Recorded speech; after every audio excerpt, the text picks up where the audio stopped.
Assalamualaikum NBL learners, I hope you are well. Today in this video we will talk about what is forsage। तो आज की इस particular session के अंदर हमारा जो टॉपिक होने वाला है वो होने वाला है व्हाट इज़ forsage। और इसके अंदर हमने 3 सब टॉपिक जो है वो ऐड किए हैं, जिसके अंदर सबसे पहला जो हमारा सब टॉपिक होने वाला है उसके अंदर यार हम डीपली तौर पर जो है वो कवर करेंगे डिसेंट्रलाइज और सेंट्रलाइज्ड को। और उसके बाद यार हम बात करने वाले हैं जो कि हमारा दूसरा सब टॉपिक है वो है ब्लॉकचेन टेक्नोलॉजी। तो हम डीपली तौर पर जो है वो एक्सप्लेन करने वाले हैं। और साथ ही साथ हमारा जो तीसरा सब टॉपिक होने वाला है यार उसके अंदर हम बात करने वाले हैं स्मार्ट कॉन्ट्रैक्ट के बारे में। स्मार्ट कॉन्ट्रैक्ट क्या होता है इसके बारे में हम डीपली तौर पर जो है वो नॉलेज लेने वाले हैं।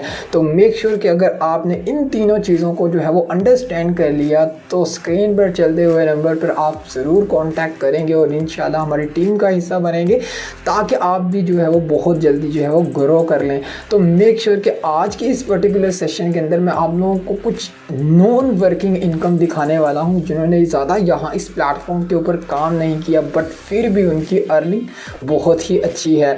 तो चलिए यार लैपटॉप की स्क्रीन के ऊपर चलते हैं और प्रैक्टिकली जो है वो सारी चीज़ों को एक्सप्लोर करते हैं। तो चलिए स्टार्ट करते हैं। Hold me close till I get up. Time is barely on our side.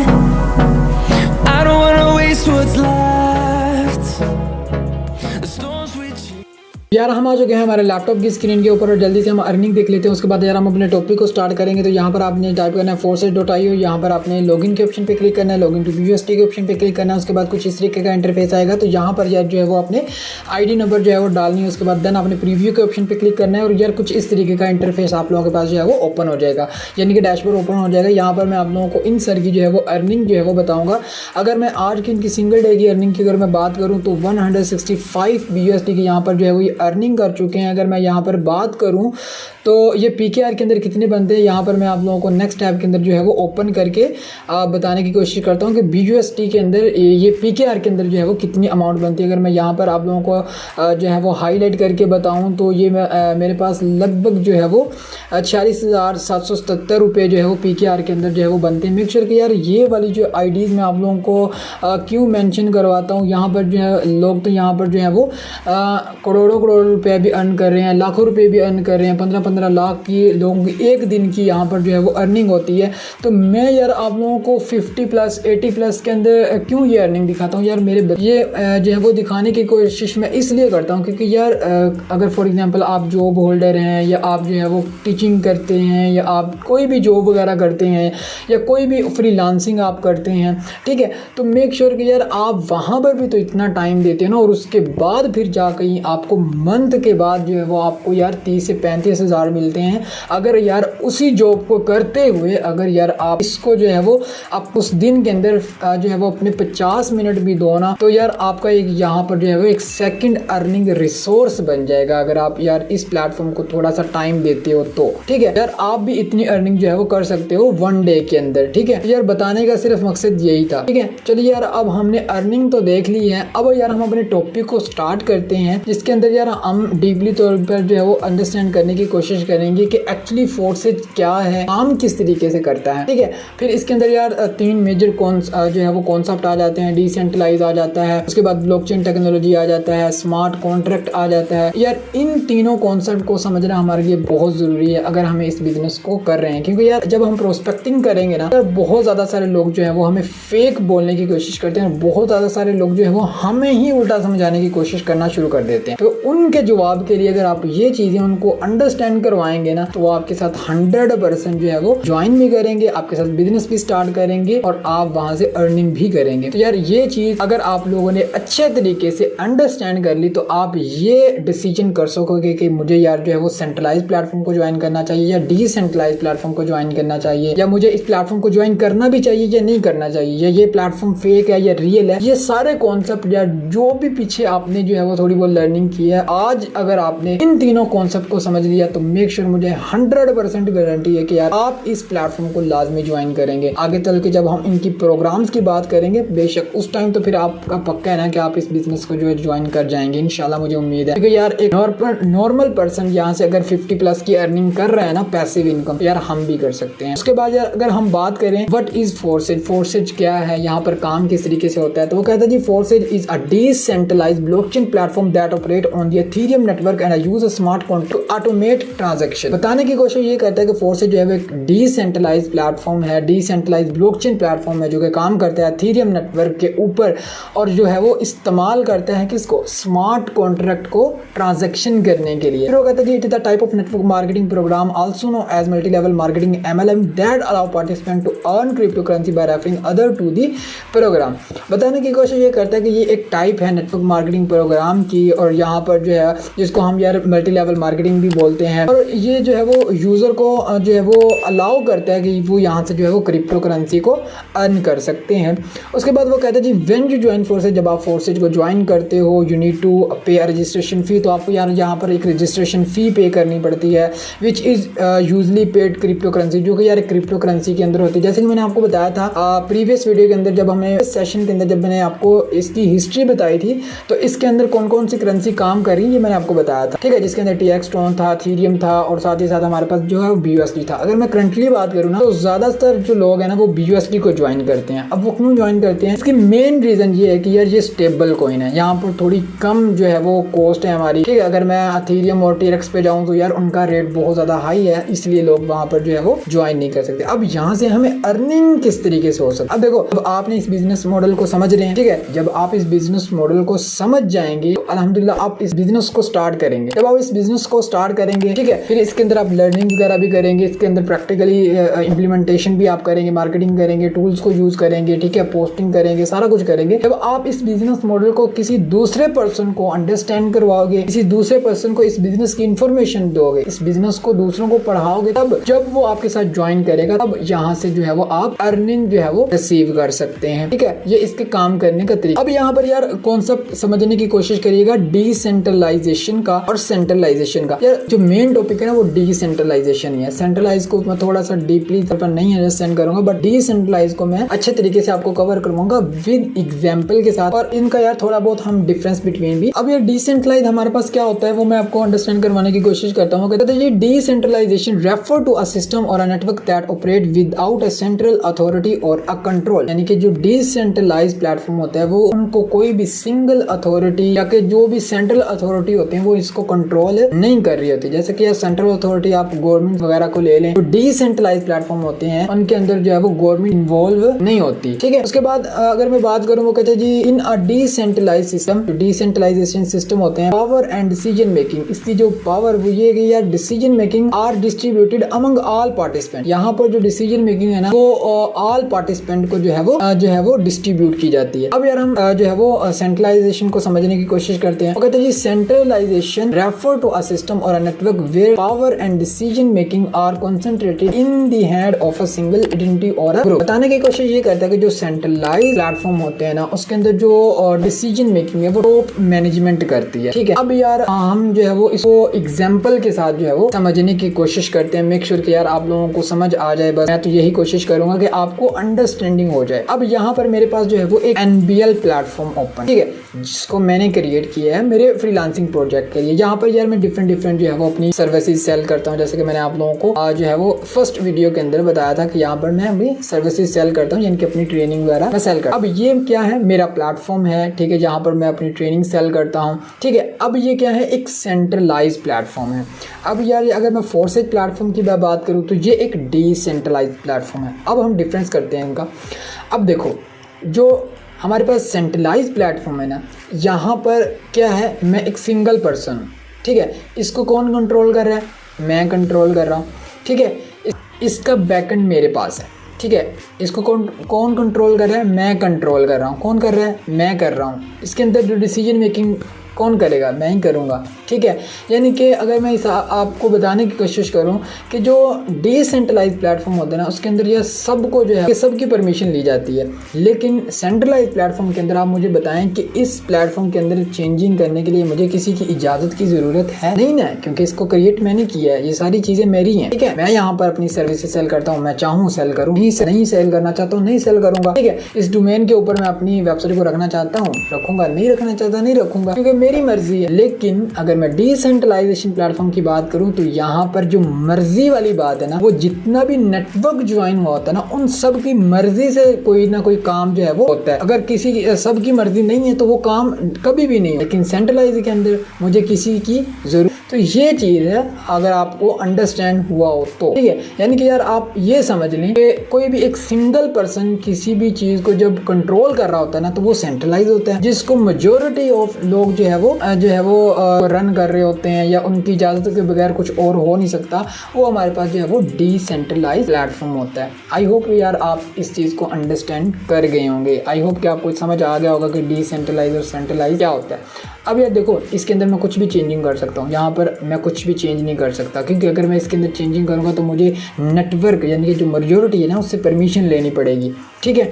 और यहाँ पर मुझे किसी की परमिशन की भी ज़रूरत नहीं है, ठीक है। यानी कि अब देखो, अगर मैं इसी के अंदर जो है वो रेफरल प्रोग्राम लगा दूँ जैसे कि फोर्सेज के अंदर होता है, ठीक है, तो इसका बैकएंड किसके पास होगा? मेरे पास होगा। फिर मैं डिसाइड करूँगा कि मैं किसका अकाउंट रखूँ, किसका अकाउंट नहीं रखूँ, किसका अकाउंट बैन करूँ, किसका अकाउंट ना बैन करूँ, किसको कितनी अर्निंग दूँ, किसको कितनी अर्निंग ना दूँ। ये सारी डिसीजन मेकिंग कौन करेगा? मैं ही करूँगा ना। अब यहाँ पर मेरे पास अब वो प्लेटफॉर्म है, यहाँ पर मेरी प्रोफाइल आप देख रहे होंगे। अब क्या एक सेंट्रलाइज प्लेटफॉर्म, अगर वो चाहें तो मेरी प्रोफाइल को ऐसे गायब भी कर सकते हैं, ठीक है। क्या कर सकते हैं? ऐसे चुटकियों में खत्म कर सकते हैं, मेरी परमिशन के बगैर ये कर देंगे। क्यों? मेरी परमिशन लेंगे। अब ये फ्रीलांसिंग प्लेटफॉर्म है ना, क्या मेरी परमिशन लेंगे? ये नहीं लेंगे। उसके बाद अगर मैं ये फाइवर की बात करूँ तो यार ये भी हमारे पास जो है वो एक सेंट्रलाइज प्लेटफॉर्म है, ये भी विदाउट मेरी परमिशन के मेरे अकाउंट को बैन कर सकते हैं। लेकिन यहाँ पर अगर मेरा एक दफा अकाउंट बन गया तो मेरी इजाजत के बगैर कोई भी बंदा मेरे अकाउंट को हाथ भी नहीं लगा सकता, मेरी परमिशन के बगैर, चाहे मैं काम करूँ चाहे मैं ना काम, ठीक है। तो यार अब आप लोग जो है वो इस चीज़ को अंडरस्टैंड कर गए होंगे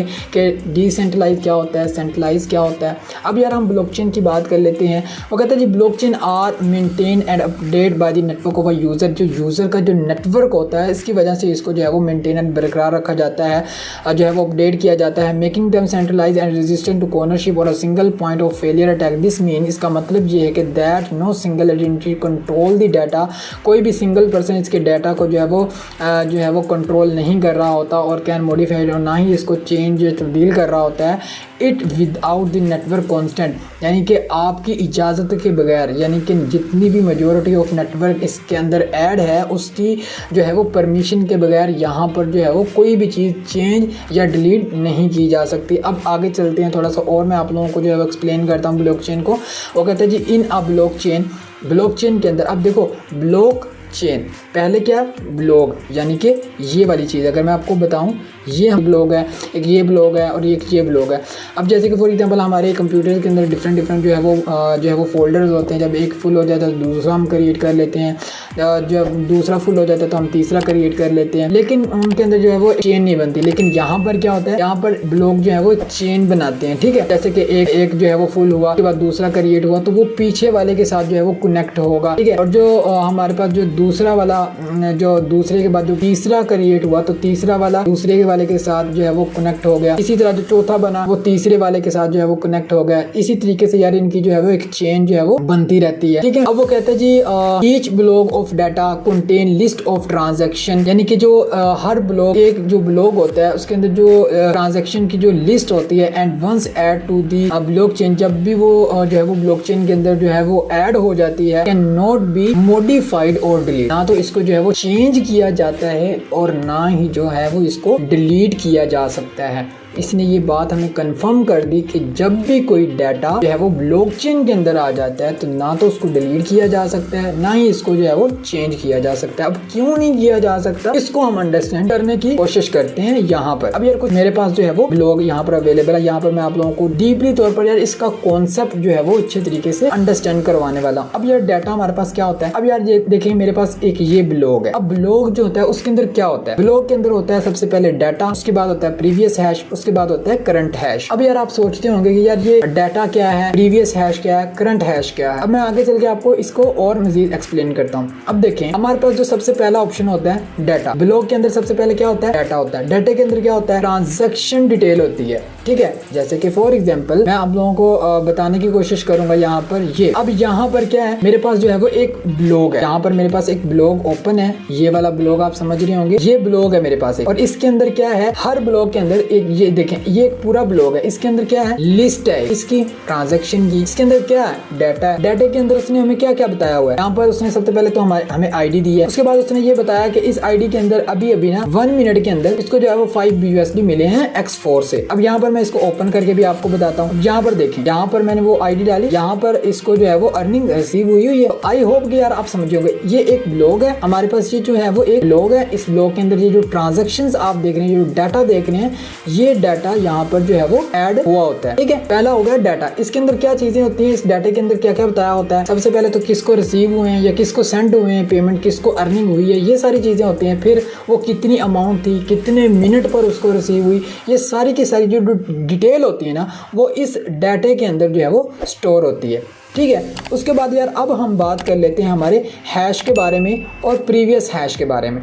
अब यार हमारे पास जो है वो, जब यहाँ पर हमारा डाटा आ गया, अब यार ये हैश क्या होता है। अब सबसे पहले हम क्या करते हैं, हैश को समझने की कोशिश करते हैं। अब हैश क्या होता है, हैश यार आप एक तरह का फिंगरप्रिंट समझ रहे हैं। जैसे कि फॉर एग्जांपल आप इजी पैसा जैज़ का यूज़ करते होंगे, इसके अंदर एक यार हमें नंबर प्रोवाइड किया जाता है, यानी कि उसके ऊपर हम अपना इजी पैसा या जैज़ का अकाउंट बनाते हैं, फिर वो हमारा अकाउंट नंबर बन जाता है। पहले नंबर ही होता है सिंपल, फिर क्या हो जाता है, अकाउंट नंबर हो जाता है, ठीक है। अब जब भी आप पेमेंट ट्रांसफ़र करते हो तो क्या लगाते हो आप कभी कभी अपना जो है वो जैज़ कैश के अंदर फिंगरप्रिंट जो है वो अलाउ कर लेते हो, इनेबल कर लेते हो, जिसकी वजह से आपको कोड नहीं लगाना पड़ता, जस्ट फिंगर लगाते हो और आपका काम हो जाता है, ठीक है। अब यहाँ पर हम प्रीवियस हैश को समझने की कोशिश करेंगे और करंट हैश को समझने की कोशिश करेंगे। अब यार करंट हैश क्या होता है, अब देखो इसके ना प्रैक्टिकल इम्प्लीमेंटेशन की यार एग्जांपल ये कि जैसे फॉर एग्जांपल जैसे कि मैंने आपको इजी पैसा जैज़ कैश की अभी भी एग्जांपल दी। अब देखो हैश जो होता है ना, वो आप एक तरह यार समझ लें कि आपका इजी पैसा जैज़ कैश नंबर ही होता है, जिस पर आपको जो है वो पेमेंट ट्रांसफ़र की जाती है, वो आप समझ लें कि आपका हैश ही है। अब यार देखो ये जो हैश आपको यहाँ पर जो है वो नज़र आ रहा है यहाँ। अब यार देखो ये वाला जो हैश होता है ना, इसकी जो है वो थोड़ी सी सूरत आप देखने की कोशिश करें। ये आपको जो है ना, जैसे कि जब हम ट्रस्ट वॉलेट के अंदर किसी को भी जो है वो पेमेंट सेंड करते हैं, तो उससे पहले हम क्या करते हैं, एड्रेस लिंक लेते हैं। किसका लेते हैं, जिसको हमको पैसे सेंड करने, जिसको हमको BUSD सेंड करने हैं, उसको उससे हम क्या लेते हैं, उससे हम जो है वो एक जो है वो एड्रेस लिंक लेते हैं, उसके वॉलेट का एड्रेस लिंक, वही यार हमारा हैश होता है और उसी हैश की मदद से हमारा डाटा स्टोर होता है, ठीक है। आई होप कि आप अंडरस्टैंड किए होंगे इस चीज़ को। अब जिन्होंने फोर्सेज को ज्वाइन किया होगा वो इस बात को समझ गए होंगे कि देखो हैश जो है ना, वो आपका एक जो एड्रेस लिंक होता है ना ट्रस्ट वॉलेट का, वही आपका हैश होता है। और इसी हैश की मदद से यहाँ पर जो डाटा जो होता है ना, वो जो है वो मेंशन होता है, यहाँ पे डाटा यहाँ पर फिर स्टोर हो जाता है हैश की मदद से। अब यार हम और मज़ीद समझने की कोशिश करते हैं इस चीज़ को, और मज़ीद डीपली जो है वो हम चलते हैं। अब यार देखो, अब आप लोगों को मैंने बताया सबसे पहले एक फ़ोल्डर बनता है कंप्यूटर के अंदर, फिर दूसरा, फिर तीसरा, फिर चौथा, फिर पाँचवा। अब यार सबसे पहले ब्लॉकचेन के अंदर सबसे पहला जो ब्लॉक होता है, उस ब्लॉक को जो है वो हम जेनेसिस ब्लॉक कहते हैं, ठीक है। अब जेनेसिस ब्लॉक के अंदर क्या होता है, जो इसका जो हमारे पास प्रीवियस हैश होता है, ठीक है, वो 000 होता है, ठीक है। क्यों 000 होता है, अब 0 होने का मकसद ये है कि यार ये इसकी हिस्ट्री को शो करवाता है पीछे, ठीक है। अब इसके ऊपर डीपली नहीं बात होगी। अब यहाँ पर देखो इसका जो करंट हैश है वो 05AA हमारे पास जो है वो इसका करंट हैश है। अब ये यार ये जो हैश होते हैं ना, ये आगे वाला जो ब्लॉक होता है ना उसके साथ कनेक्ट होता है, फिर वो उसके आगे वाला, फिर वो उसके आगे वाला, जितने भी ब्लॉक होते हैं ना उसके अंदर जो प्रीवियस हैश है ना वो ऐड कर दिया जाता है। अब इसकी एग्जाम्पल मैं आपको यहाँ पर नेक्स्ट स्लाइड के अंदर जो है वो आपको देने की कोशिश करता हूँ। अब यहाँ पर देखो जो जेनेसिस ब्लॉक हमारे पास जो है, जो फर्स्ट ब्लॉक हमारे पास ओपन है। अब यहाँ पर जो है वो समझने की कोशिश कीजिएगा। यहाँ पर जो इसका ये वाला हैश आपको नज़र आ रहा है 05AA, यहाँ पर ये वाला जो दूसरा ब्लॉक है इसका ये अगर आप देखने की कोशिश करें यहाँ पर, तो यहाँ पर क्या है, हमारे पास 05AA का जो हैश है वो लगा हुआ है। यानी कि जब ये दूसरा ब्लॉक बना तो ये जो दूसरे वाला ब्लॉक है, इसने ये जो ब्लॉक है वो पीछे वाले ब्लॉक के साथ जो है वो ऑटोमेटिकली जो है वो कनेक्ट हो चुका है। अब जो है वो चेन बनना स्टार्ट हो चुकी है। अब आगे चलते हैं हम नेक्स्ट स्लाइड के ऊपर और यहाँ पर फिर से समझने की कोशिश करते हैं। अब यहाँ पर देखें, ये वाला जो हैश आपको यहाँ पर जो है वो इसका करंट हैश आपको नज़र आ रहा होगा। अब ये वाला हैश और ये वाला हैश बिल्कुल सेम आपको नज़र आ रहे होंगे। अब ये वाला हैश और ये वाला हैश आपको बिल्कुल जो है वो सेम नज़र आ रहे होंगे। ठीक है, अब यार ये देखो, मैं आपको समझाने की फिर हम आ जाते हैं नेक्स्ट जो है वो स्लाइड के ऊपर। अब यार देखो, यहाँ पर क्या होता है कि ये वाला जो हमारे पास सीध है ना, अब ये जो तीसरा वाला ब्लॉक हमारे पास है, ये किसके साथ कनेक्टेड है, ये दूसरे वाले हैश के साथ कनेक्टेड है। यानी कि जो प्रीवियस वाला ब्लॉक है हमारे पास, ये वाला जो ब्लॉक हमारे पास है, ये तो तीसरे वाला है वो दूसरे वाले के साथ कनेक्टेड है। अब यार ये दूसरे वाला जो है वो पहले वाले के साथ कनेक्ट है और पहले वाला क्या है, 00 है। ठीक है, यानी कि अब ब्लॉक जो है वो चेन जो है वो इन ब्लॉक्स की जो है वो चेन बनना स्टार्ट हो गई है। ठीक है, तो यार ये देखो, अब यहाँ पर ये इसको डिलीट और चेंज क्यों नहीं किया जा सकता, अब इस पे हम बात करते हैं। क्योंकि यार ये देखें, ये दोनों आपको जो है वो ये वाला जो आपको नज़र आ रहा है ये सेम है और यहाँ पर ये सेम है, यहाँ पर ये वाला सेम है और यहाँ पर ये वाला सेम आपको जो है वो नज़र आ रहा होगा। ठीक है, अब यार जब भी हम डाटा के अंदर कुछ भी छेड़छाड़ करते हैं, फॉर एग्जाम्पल, ठीक है, अब यहाँ पर मैंने आपको बिल्कुल बताया था कि यहाँ पर डाटा बिल्कुल क्लियर है। ये ऊपर वाली स्लाइड आपको नज़र आ रहा है, यहाँ पर डाटा बिल्कुल क्लियर है। यहाँ पर देखें ये वाला हैश जो है वो इस हैश के साथ कनेक्टेड है। ठीक है, और ये वाला हैश जो है वो इस हैश के साथ प्रॉपर्ली कनेक्टेड है। तो यहाँ पर डाटा बिल्कुल सेफ़ है। ठीक है, तो सबकी परमिशन है, सब जो है वो अच्छे से चल रहा है। अब यहाँ पर कुछ चेंजिंग हुई है। अब यहाँ पर नेक्स्ट स्लाइड के अंदर हमारे पास जो है वो कुछ डाटा जो है वो चेंज किया गया है। ठीक है, अब यार जब हमने डाटा को चेंज किया तो इसने हमें ऑटोमेटिकली यहाँ पर जो है वो एक रेड मार्क हमें जो है वो प्रोवाइड कर दिया कि यार आपका जो डाटा है वो गलत हो गया। अब यहाँ पर जहाँ पर मैंने बात की थी आप लोगों को समझाने की अभी कोशिश करता हूँ यहाँ पर। अब यहाँ पर मैं आप लोगों को ये चीज़ जो है वो कवर करवाऊँगा, it can not be modified or delete. इसको क्यों जो है वो डिलीट नहीं किया जा सकता और क्यों इसको जो है वो चेंज नहीं किया जा सकता।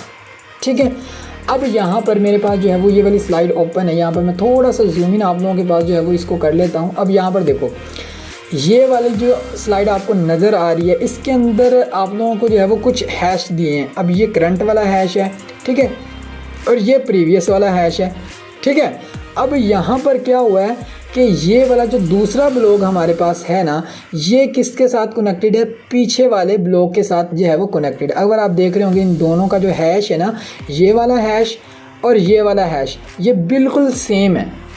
ठीक है, अब यहाँ पर अगर मैं बात करूँ, ये वाला और ये वाला सेम है।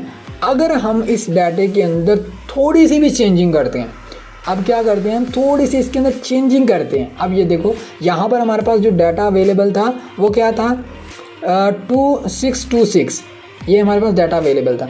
अब जैसे ही हमने क्या किया, हमने इस डाटे को चेंज किया तो देखें ऑटोमेटिकली ही नेक्स्ट वाला जो ब्लॉक हमारे पास, जितने भी ब्लॉक है ना, वो सारे के सारे आपको जो है वो रॉन्ग बोलना जो है वो शुरू कर देंगे। इसलिए ये ना तो डिलीट हो सकते हैं और ना ही जो है वो ये चेंज हो सकते हैं। जैसे ही हमने ये चेंज किया तो आगे वाले सब ब्लॉक का जो है वो डाटा चेंज होना शुरू हो गया। यानी कि वो वहाँ पर उसने ये बता दिया कि ये वाला जो आप डाटा पुट कर रहे हो ये गलत डाटा है। ठीक है, तो आगे वाले ब्लॉक फिर चेन भी नहीं टूटेगी। ठीक है, क्योंकि अब डाटा नहीं चेंज हो रहा। यानी कि अब यहाँ पर आपको समझने की कोशिश, अब डिसेंट्रलाइज वाला भी कॉन्सेप्ट यहाँ पर आ जाता है हमारे पास।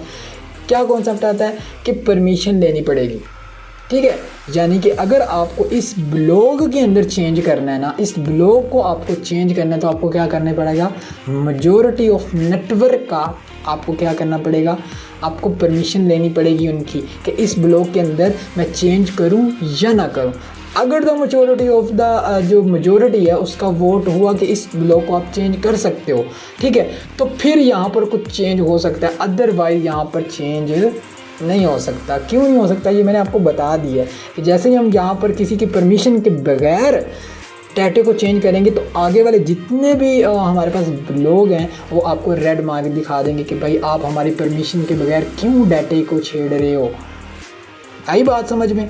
ठीक है, आई होप कि यार आप ब्लॉकचेन टेक्नोलॉजी डिसेंट्रलाइज को जो है वो सेंट्रलाइज को अच्छे तरीके से जो है वो अंडरस्टैंड कर चुके होंगे और आप ये भी डिसाइड कर चुके होंगे इसी सेशन के अंदर कि यार सेंट्रलाइज प्लेटफॉर्म ठीक है या डिसेंट्रलाइज प्लेटफॉर्म ठीक है। अब यार जो मेरा मोस्ट इम्पोर्टेंट टॉपिक है ना, यकीन कर जाए जब मैंने ये स्टडी किया था ना, कसम से मैंने फोर्सेज को ज्वाइन किया था। मैं सिर्फ एक स्मार्ट कॉन्ट्रैक्ट की वजह से मैंने फोर्सेज जैसे प्लेटफॉर्म को ज्वाइन किया। अब यार हम स्मार्ट कॉन्ट्रैक्ट को देख लेते हैं। अब यार देखो, smart contract are self executing computer program. यार ये जो स्मार्ट कॉन्ट्रैक्ट होता है ना वो सेल्फ एग्जीक्यूटिंग यानी कि खुद ब खुद अमल दरामद करवाने वाला एक कंप्यूटर प्रोग्राम होता है that automatically execute the terms of the contract when certain pre defined condition are met. यानी कि यार वो बताने की कोशिश ये कर रहा है कि ये जो स्मार्ट कॉन्ट्रैक्ट होता है ना वो एक खुद का अमल दरामद जो है वो कंप्यूटर प्रोग्राम होता है। जब भी कोई कॉन्ट्रैक्ट यानी कि शराइत आपस में जो है वो कंप्लीट हो जाए, जब कॉन्ट्रैक्ट हो जाता है तो वो जो अमल दरामद का काम होता है ना वो खुद ब खुद ही कर देता है। लेट्स सपोज कि जैसे हम कुछ कैलकुलेटर के अंदर जो है वो स्मार्ट कॉन्ट्रैक्ट यूज़ होता है, जैसे कि हम 2+2 करें, ठीक है, 2+2 करें तो अगर जो हमारा कैलकुलेटर को जिससे हम जो है वो आंसर निकालते हैं, कभी कभार ऐसा होता है कि जब हम 2+2 करते हैं तो कुछ कैलकुलेटर ऐसे होते हैं जो 2+2 करने पर ही आंसर दे देते हैं 2+2 4, हमें जो है वो आंसर वाला बटन जो है वो दबाना नहीं पड़ता। तो ये एक्चुअली होता है स्मार्ट कॉन्ट्रैक्ट। नहीं समझ में आया? कोई बात नहीं, एग्जांपल मैं आप लोगों को एक और एग्जांपल के साथ समझाने की कोशिश करता हूँ। इस वजह से यार मैंने ये प्लेटफॉर्म ज्वाइन किया सिर्फ और सिर्फ स्मार्ट कॉन्ट्रैक्ट की वजह से। नीचे चलता हूँ मैं, यहाँ पर मेरे पास जो है वो इसकी एक एग्जांपल है आप लोगों के लिए, बहुत ही प्यारी एग्जांपल है। यहाँ पर जब हम फोर्सेज प्लेटफॉर्म की बात करेंगे ना, इसकी समझने की कोशिश करेंगे इसको जो है वो X3 X4 को। अब देखो X3 और X4 आपस में क्या है, कनेक्टेड है, ठीक है, और इनके बीच एक स्मार्ट कॉन्ट्रैक्ट है। क्या स्मार्ट कॉन्ट्रैक्ट है कि जब कोई पर्सन आपके साथ यहाँ पर डायरेक्ट होगा तो यहाँ वाले $5 किसको जाएंगे, आपको जाएंगे, और यहाँ वाले जो $5 हैं यहाँ पर ये वाला जो पर्सन है ये आपके अपलाइन को जाएंगे। तो जैसे ही कोई पर्सन एंट्री करता है तो स्मार्ट कॉन्ट्रैक्ट क्या करता है, ऑटोमेटिकली ही अर्निंग आपके अपलाइन को, अर्निंग आपको आ जाती है। ऐसा है ना, किसी दूसरे पर्सन की आपको इजाज़त लेने की ज़रूरत हुई क्या? आपको अगर सेंट्रलाइज प्लेटफॉर्म होता कि तो आपको विड्रॉल लगाने की कोई रिक्वेस्ट लगानी पड़ती ना। अगर कोई स्मार्ट कॉन्ट्रैक्ट ना होता तो आपको जाहिर बात है आपको जो है वो लगानी पड़नी थी, रिक्वेस्ट लगानी पड़नी थी। जो भी आपको अमाउंट मिली है उसकी आपको रिक्वेस्ट लगानी पड़ेगी ओनर को कि भाई ये पेमेंट मेरी आई है, मुझे दे दें, मुझे विड्रॉल दे दें। लेकिन फोर्सेज प्लेटफॉर्म के अंदर स्मार्ट कॉन्ट्रैक्ट यूज़ होने की वजह से 1 सेकंड से भी पहले आपकी जो अर्निंग है वो आपकी वॉलेट के अंदर होती है। इस वजह से मैंने फोर्सेज प्लेटफॉर्म को ज्वाइन किया। ये एक ही वजह ने मुझे मजबूर कर दिया फोर्सेज को ज्वाइन करने पर, ठीक है। हालांकि मैंने बहुत रिसर्च की, उसके बाद मैंने इस चीज़ को जाकर जब मैंने स्मार्ट कॉन्ट्रैक्ट को समझा ना कि यार यहाँ पर तो फेक नाम की कोई चीज़ ही नहीं है। अब आप मुझे बताएं कि यार जो प्लेटफॉर्म इतना खुद सिक्योर करता हो, जिसने स्मार्ट कॉन्ट्रैक्ट रखा हो कि जब आपके बीच में और आपके क्लाइंट या आपके प्रोस्पेक्ट के अंदर जब शराइत कंप्लीट हो गई तो अमल दरामद करवाने का काम प्लेटफॉर्म का है, ठीक है। कोई भी पर्सन आपको धोखा नहीं दे सकता क्योंकि ये एक कंप्यूटर प्रोग्राम है। आई होप कि यार आप इन तीनों कॉन्सेप्ट को समझे होंगे। मैंने थोड़ी बहुत कोशिश की है, नहीं समझ आया ना, कोई बात नहीं, हमारे सेशन होते हैं डेली बेसिस पे, आप आ जाइएगा, वहाँ पर मैं आपको अलग से सारी चीज़ें समझा दूँगा, कोई इशू वाली बात नहीं है। बट इंशाल्लाह आई होप कि यार आप इन चीज़ों को समझ ही गए होंगे। तो यार आगे आने वाला जो हमारा सेशन है और वो फोर्सेज लर्निंग रोड मैप के रिलेटेड हमारा जो है वो 4th सेशन है, जिसके अंदर यार हम रीज़न टू ज्वाइन फोर्सेज। सबसे पहला तो यार स्मार्ट कॉन्ट्रैक्ट मैंने आपको बता ही दिया जो कि इसके अंदर ऑलरेडी मेंशन्ड है यहाँ पर, ठीक है। यार हम 20 टॉपिक को जो है वो डिस्कस करने वाले। कितने? 20 टॉपिक, 20 सब टॉपिक्स को मैं आपको बताऊँगा कि क्यों आपको फोर्सेज ज्वाइन करना चाहिए, ठीक है। ये चीज़ अगर मैंने आपको बताई तो इंशाल्लाह आप 100% फोर्सेज जैसे प्लेटफॉर्म को ज्वाइन ज़रूर करेंगे। तो मिलते हैं हमारे नेक्स्ट सेशन के लिए, तब तक के लिए आप हाफिज़, दुआ में याद रखिएगा और अपनी लर्निंग ज़रूर कीजिएगा।